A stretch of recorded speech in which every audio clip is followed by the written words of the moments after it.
This year's UN Commission on Crime Prevention and Criminal Justice comes at a time of increasing instability, conflict and uncertainty. And through the GI's own research and experience, we know that organized crime thrives in times of crisis and in turn further fuels negative trends around crisis and conflict.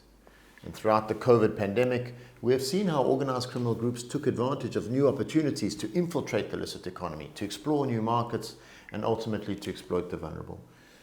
The COVID pandemic also accelerated the expansion and diversification of online criminal activities, something which the Commission will address as its main theme this year. And now, as conflict and violence tragically spread, we can see more clearly than ever how conflict creates acute vulnerabilities to criminality.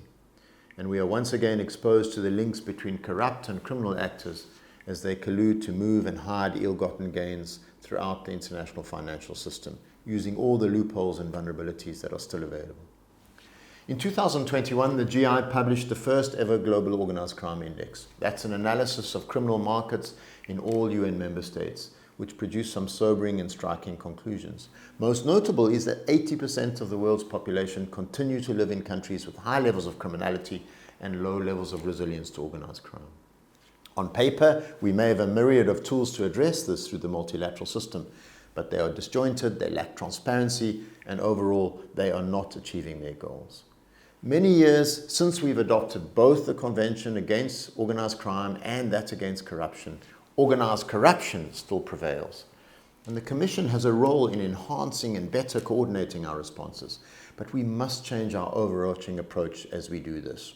Firstly, we must once again acknowledge the scale of the problem and its transnational nature.